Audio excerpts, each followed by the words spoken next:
بسم اللہ الرحمن الرحیم۔ میں پروفیسر حافظ محبوب احمد تفسیر القرآن کی اگلے لیکچر کے ساتھ آپ کی خدمت میں ایک مرتبہ پھر حاضر۔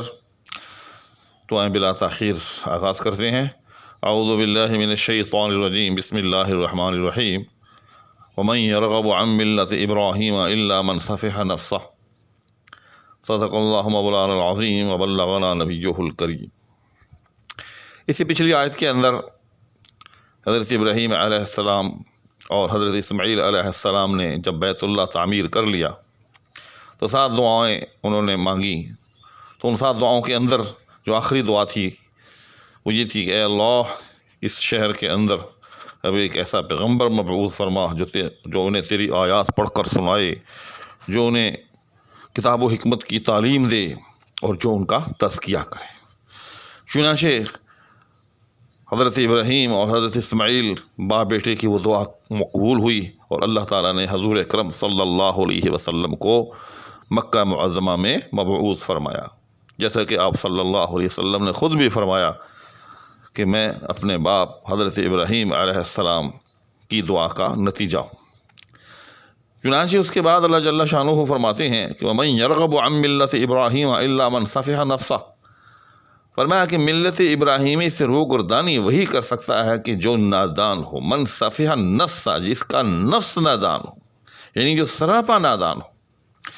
تو اس آیت کے ٹکڑے سے ہمیں 2 باتیں معلوم ہوتی ہیں۔ ایک بات یہ کہ ملت ابراہیمی جو ہے یہ ابراہیم علیہ السلام سے یوں سمجھ لیں شروع ہوئی اور ہم تک، یعنی توحید کے راستے پر جو بھی چلے گا قیامت تک کے لیے وہ ملت ابراہیمی ہے۔ جی ہم بھی جو ہیں، ہم امت محمدیہ یا ملت محمدیہ بھی ہیں اور ملت ابراہیمی بھی ہیں۔ جی ہاں، ہمارے یہ دونوں لقب ہیں اور دونوں آپس میں مترادف ہیں کیونکہ دونوں کی تعلیم ایک ہے۔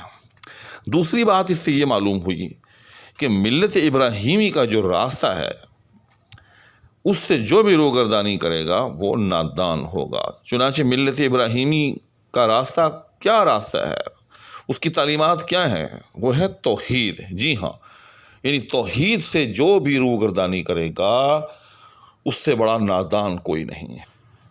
پھر اللہ جل شانہ نے جو اس کے راستے کو اختیار کرتا ہے، اس کی توحید پر ایمان لاتا ہے، اس کی توحید کا پرچار کرتا ہے، اس کو ایسے ہی نہیں چھوڑ دیا، اس کی بڑی قدر کی۔ فرمایا کہ وَلَقَدِ اصْطَفَيْنَاهُ فِي الدُّنْيَا، کہ ہم نے حضرت ابراہیم علیہ السلام کو دنیا میں بھی منتخب کیا، وَإِنَّهُ فِي الْآخِرَةِ لَمِنَ الصَّالِحِينَ، اور وہ آخرت کے اندر بھی صالحین میں سے ہوں گے، نیکوکاروں میں سے ہوں گے۔ یعنی اللہ نے ابراہیم علیہ السلام کو ان کی اسی توحید پرستی کی وجہ سے دنیا میں بھی عزت دی اور آخرت میں بھی اللہ تعالیٰ نے سند عطا کی کہ آخرت کے اندر بھی وہ صالحین میں سے ہوں گے، یعنی ان میں سے ہوں گے کہ جن کو اللہ تعالیٰ انعامات سے نوازے گا۔ آگے اللہ تعالیٰ نے خود اس کی وجہ بھی بیان کی، فرمایا کہ اذ قال له ربه اسلم، کہ جب اللہ نے اس کو کہا کہ تو مطیع ہو جا، قال اسلمت لرب العالمین، کہا کہ میں مطیع ہو گیا رب العالمین کا، اس رب کا جو تمام جہانوں کے پالنے والا ہے۔ چنانچہ اس اطاعت یا اس مطیع ہونے کا اظہار ہمیں جا بجا نظر آتا ہے کہ جب انہیں توحید کی دعوت کا علم تھمایا گیا تو نمرود نے آگ میں ڈالا، آپ آگ میں کود گئے لیکن اپنے ہاتھ سے وہ علم نہ چھوڑا۔ پھر جب اللہ نے حکم دیا کہ اپنے بیوی بچے کو مکہ معظمہ جہاں اس وقت موجود ہے وہاں ان کو چھوڑاؤ، اللہ کے بھروسے پہ چھوڑاؤ، تو آپ مطیع ہو گئے اور ان کو اللہ کے بھروسے پر وہاں چھوڑائے۔ پھر جب اللہ نے کہا کہ فلما بلغ معہ السعی، یعنی اسماعیل علیہ السلام جب آپ کے ساتھ چلنے پھرنے لگے، کچھ بڑے ہوئے، کہا کہ اس کو میری راہ میں قربان کر دو، تو آپ نے اپنے تئیں ان کو بھی وہاں قربان کر دیا میدان مینا کے اندر۔ یعنی جب بھی ابراہیم علیہ السلام کو اللہ نے کوئی حکم دیا آپ نے وہیں گردن جو ہے وہ جھکا دی۔ یہی ادا جو ہے اللہ کو ان کی جو ہے وہ اتنی پسند آئی، اتنی پسند آئی، اتنی پسند آئی کہ قیامت تک کے لیے اللہ تعالیٰ نے جو بھی توحید کے راستے پر چلے گا اس کا انتساب حضرت ابراہیم کی طرف کر دیا، ملت ابراہیمی قرار دے دیا۔ اگر فرمایا وَوَصَّى بِهَا إِبْرَاهِيمُ وَبَنِيهِ وَيَعْقُوبُ، فرمایا کہ اسی توحید پر مبنی راستے کی وصیت ابراہیم نے اپنی اولاد یعنی حضرت اسماعیل اور حضرت اسحاق اور حضرت مریم کو کی، ویعقوب، اور اسی توحید پر مبنی راستے کی وصیت حضرت یعقوب نے بھی کی، اور ساتھ میں ان کے پھر آگے الفاظ نقل کیے۔ فرمایا کہ یا بنی، کہتے تھے وہ کہ اے میرے بیٹو، ان اللہ اصطفیٰ لکم الدین، کہ اللہ نے تمہارے لیے ایک دین منتخب کیا ہے۔ کون سا دین؟ فرما برداری کا دین۔ یہاں ایک بات یاد رکھیے گا کہ اسلام کے ایک لغوی معنی ہے، ایک اصطلاحی معنی ہے۔ لغوی طور پر یاد رکھیے گا کہ اس کائنات کے اندر حضرت آدم علیہ السلام سے لے کر آپ صلی اللہ علیہ وسلم تک جس نے بھی اللہ کو ایک معنی لغوی طور پر وہ اسلام لایا اور وہ مسلمان ہے، وہ مسلم ہے، یعنی فرما بردار ہے۔ جی ہاں، یاد رکھیے گا۔ لیکن ہمارا یہ اعزاز ہے کہ ہمیں اصطلاحی طور پر بھی اللہ تعالیٰ نے جو ہے مسلمان یا مسلم قرار دے دیا، جیسا کہ سورہ حج کے اندر ہے کہ هو سماکم المسلمین، کہ اللہ نے تمہارا نام ہی جو ہے وہ فرما بردار رکھ دیا۔ یہ انشاءاللہ اپنے مقام پر میں اور وضاحت کے ساتھ بیان کروں گا، فی الحال آپ اتنا سمجھ لیں۔ فرمایا کہ وہ اپنے بیٹوں کو وصیت کر رہے تھے کہ ان اللہ اصطفیٰ لکم الدین، کہ اللہ نے تمہارے لیے ایک دین منتخب کیا ہے، یعنی توحید پر مبنی دین، توحید کا راستہ منتخب کیا ہے۔ فلا تموتن الا وانتم مسلمون، بس مت مرنا سوائے سے کہ تم مسلمان ہو، یعنی مسلمان ہی مرنا۔ اس جملے میں سمجھتا ہوں ایک بہت بڑی تحدید ہے، ایک بہت بڑی اس کے اندر جو ہے یوں سمجھ لیں کہ ایک تعلیم ہے، اور وہ کیا ہے کہ اللہ کرے سب کا خاتمہ بالخیر ہو، یعنی انسان کو اپنے خاتمہ بالخیر کی جو ہے وہ فکر ہمیشہ کرنی چاہیے۔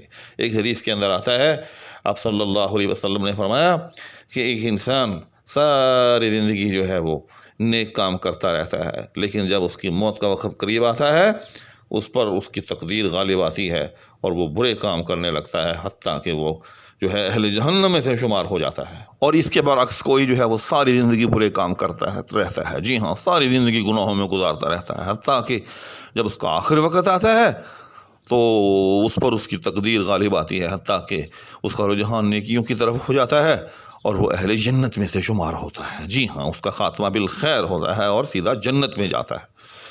تو اس سے میں سمجھتا ہوں کہ ہمیں دعا بھی مانگنی چاہیے اور اس کا التزام بھی کرنا چاہیے۔ جی ہاں، یعنی دعا بھی مانگے اللہ سے ہر وقت انسان کہ یا اللہ میرا خاتمہ بالخیر ہو، میرا خاتمہ جو ہے وہ اللہ کے سچے دین پر ہو، کلمہ پڑھتے ہوئے مجھے موت آئے۔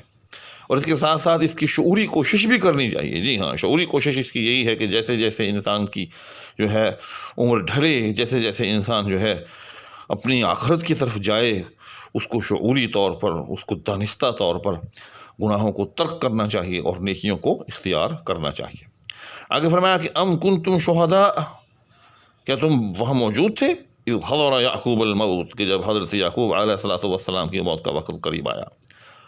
اذ قال لبنیہ، جب انہوں نے اپنی اولاد کو، اپنے بیٹوں کو کہا، 12 بیٹے تھے ان کے، بڑے معروف ہیں، جن میں حضرت یوسف علیہ السلام بھی شامل تھے، جن کا قصہ سورہ یوسف کی صورت میں بڑی تفصیل کے ساتھ الگ سے قرآن کریم میں مذکور ہے۔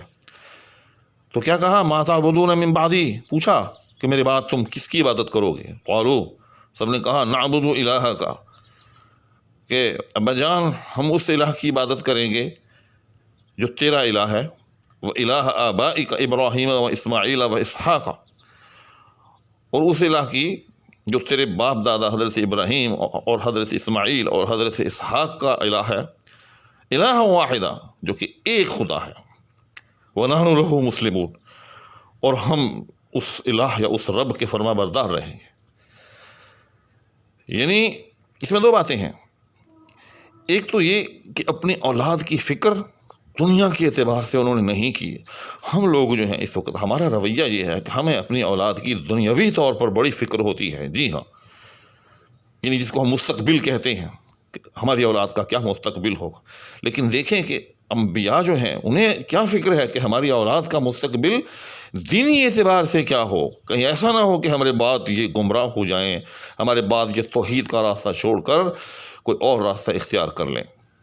تو آگے سے اولاد نے بھی کہا کہ ہم سیدھے راستے پر رہیں گے، ہم اسی معبود کی عبادت کرتے رہیں گے کہ جو تمہارا معبود ہے، جو معبود حق ہے، جو معبود واحد ہے. وَنَحْنُ لَهُ مُسْلِمُونَ، اور ہم اس کی جو ہے فرما برداری کرتے رہیں گے. اچھا، اس کے اندر ایک اور مسئلہ بھی یاد رکھیے گا کہ باپ دادا کے راستے پر چلنا کوئی معیوب بات نہیں ہے. جی ہاں، جیسے آپ دیکھ رہے ہیں کہ آل یعقوب نے کیا کہا حضرت یعقوب کو، یا اولاد یعقوب نے کیا کہا کہ ہم اپنے باپ دادا کے راستے پر چلتے. آپ اس بات کی فکر نہ کریں. تو اس میں یاد رکھیے گا، ایک بڑے اہم بات آپ کو بتانے جا رہا ہوں کہ باپ دادا کا راستہ ضرور دیکھ لینا چاہیے سب سے پہلے. جی ہاں، کہ اگر آپ کے باپ دادا درست راستے پر ہوں، جی ہاں، تو پھر بالکل ان کے راستے پر چلنا چاہیے. جی ہاں، اس میں معاشرتی طور پر بھی اور دیگر اعتبار سے بھی اس کے اندر خیر ہی خیر ہے، عافیت ہی عافیت ہے. لیکن اگر کسی کے باپ دادا غلط راستے پر ہوں، گمراہ ہوں، تو پھر اس کو وہ راستہ چھوڑ دینا چاہیے. جیسے کہ آگے سورہ بقرہ میں، یعنی اسی صورت کے اندر آگے چل کے آ رہا ہے، انشاءاللہ اپنے مقام پر اور تفصیل کے ساتھ بیان کروں گا کہ وَإِذَا قِيلَ لَهُمُ اتَّبِعُوا، کہ جب انہیں کہا جاتا تھا کہ اس کی اتباع کرو ما انزل اللہ، جو اللہ نے نازل کیا، تو آگے سے کیا کہتے؟ قالوا بل نتبع ما الفینا علیہ آباءنا، کہ ہم تو اس راستے پر چلیں گے جس راستے پر ہم نے اپنے باپ دادا کو پایا. یعنی مشرکین مکہ سے جب آپ صلی اللہ علیہ وسلم توحید پر چلنے کو کہتے تھے تو وہ کہتے تھے کہ ہمارے باپ دادا بھی مشرک تھے، ہمارے باپ دادا بھی شرک کرتے رہے تھے، ہمارے باپ دادا بھی لات و منات کی پوجا کرتے تھے، ہم بھی اسی طرح سے لات و منات کی ہی پوجا کریں گے. اللہ نے آگے سے فرمایا کہ اولو کان آباؤہم لا یعقلون شیئا ولا یہتدون. یعنی یہ تو دیکھ لو کہ تمہارے باپ دادا جو تھے وہ کہیں تھے تو ٹھیک راستے پر یا نہیں. اگر وہ بے عقل ہوں، بے ہدایت ہوں، تو کیا پھر بھی تم ان کے راستے پر چلو گے؟ یعنی باپ دادا کے راستے پر چلنا معیوب نہیں. جی ہاں، لیکن یہ دیکھنا ضروری ہے کہ آیا کہ ان کا راستہ بھی درست تھا یا نہیں. تو اگر باپ دادا کا راستہ درست ہو تو پھر بالکل ان کے راستے پر چلنا چاہیے. لیکن اگر باپ دادا کا راستہ غلط ہو، اگر کسی کے باپ دادا مشرک ہوں، اگر کسی کے باپ دادا بے دین ہوں، تو پھر اس کو ان کے راستے کو چھوڑ کر درست راستہ اختیار کر لینا چاہیے. یہی عقلی طور پر بھی درست ہے اور یہی معاشرتی طور پر بھی درست ہے. آگے فرمایا کہ تلک امت قد خلت، فرمایا کہ یہ ایک امت تھی جو گزر گئی، یعنی یہ نیکوکاروں کی، حضرت ابراہیم علیہ السلام، پھر آگے ان کی اولاد، پھر آگے ان کی اولاد کی اولاد. فرمایا کہ یہ بڑے لوگ تھے، ظاہر ہے یہ انبیاء کی جماعت تھی، گزر گئی. لہا ما کسبت ولکم ما کسبتم، ان کو ملے گا ان کا کیا، ولکم ما کسبتم، اور تمہیں ملے گا تمہارا کیا. ولا تسألون عما كانوا يعملون، اور تم نہ پوچھے جاؤ گے اس چیز سے کہ وہ کرتے تھے. تو اس کے اندر آ کر یہود کی یہ امید قطع کی. وہ کہتے تھے کہ ہم تو انبیاء کی اولاد ہیں، نحن ابناء اللہ و احباء، کہ وہ کہتے تھے ہم تو انبیاء کی اولاد ہیں، لہذا ہمارا بیڑا پار ہی پار ہے. اللہ نے فرمایا کہ نہ ایسی بات نہیں. انبیاء کی اولاد ہونا ایک شرف ہے، ضرور ہے، لیکن اس کا فائدہ اسی صورت میں ہو سکتا ہے کہ اگر اولاد وہ انبیاء جن کی وہ اولاد ہے ان کے راستے پر بھی چلے. جی ہاں، اگر آپ ان کے راستے پر نہیں چلیں گے تو پھر آپ کو ان کی اولاد ہونا کوئی نفع نہیں دے گا. جیسا کہ حضرت نوح علیہ السلام کا واقعہ ہے کہ ان کے بیٹے نے جب ان کا راستہ اختیار نہ کیا تو اللہ تعالیٰ نے کیا کیا؟ اللہ نے غرق کر دیا، ہلاک کر دیا اسے. تو اس لیے یہودیوں کی یہ امید قطع کی کہ اگر تم چاہتے ہو کہ جیسے تم انبیاء کی اولاد ہو، معزز ہو، اس طرح سے تمہارے باپ دادا کا اللہ نے اکرام کیا اور قیامت کے دن بھی ان کا اکرام ہوگا۔ اگر تم چاہتے ہو کہ تمہارا بھی اسی طرح سے اکرام ہو، تمہاری بھی اسی طرح سے دنیا میں بھی عزت ہو، آخرت میں بھی عزت ہو، تو پھر ان کے راستے پر چلو۔ اور ان کا راستہ کیا ہے؟ ان کا راستہ ہے توحید کا راستہ۔ ان کا راستہ کیا ہے؟ ان کا راستہ ہے اللہ کی ماننے کا راستہ۔ اور اللہ کی تعلیم کیا ہے؟ حضرت آدم علیہ السلام سے لے کر حضور اکرم صلی اللہ علیہ وسلم تک میرے جتنے پیغمبر آئے ہیں ان سب پر بلا تفریق ایمان لاؤ۔ یہ نہیں کہ کسی پر ایمان لاؤ اور کسی پر نہ لاؤ، نہ بلا تفریق سب پر جو ہے وہ ایمان لاؤ۔ آگے اسی چیز کا جو ہے اور مفصل طریقے سے بیان ہے، پوری کی پوری ایک بڑی لمبی آیت ہے اسی حوالے سے، انشاءاللہ العزیز اس کا تذکرہ جو ہے میں اگلی قسط کے اندر کروں گا، اگلے لیکچر میں کروں گا۔ اس وقت تک کے لیے آپ سے اجازت چاہوں گا، لیکن اس سے پہلے آپ سے یہ التماس کہ اگر آپ سمجھتے ہیں کہ آپ کو میری ویڈیوز سے کچھ استفادہ جو ہے وہ ہو رہا ہے تو پھر کائنڈلی اس چینل کو جو ہے وہ سبسکرائب بھی کریں اور احباب کے ساتھ بھی اس کو شیئر کریں تاکہ اس چینل کو جو ہے چلایا جا سکے، آگے سے آگے یہ چینل جو ہے وہ پھیلتا چلا جائے۔ اسی کے ساتھ آپ سے اجازت چاہوں گا۔ اللہ حافظ۔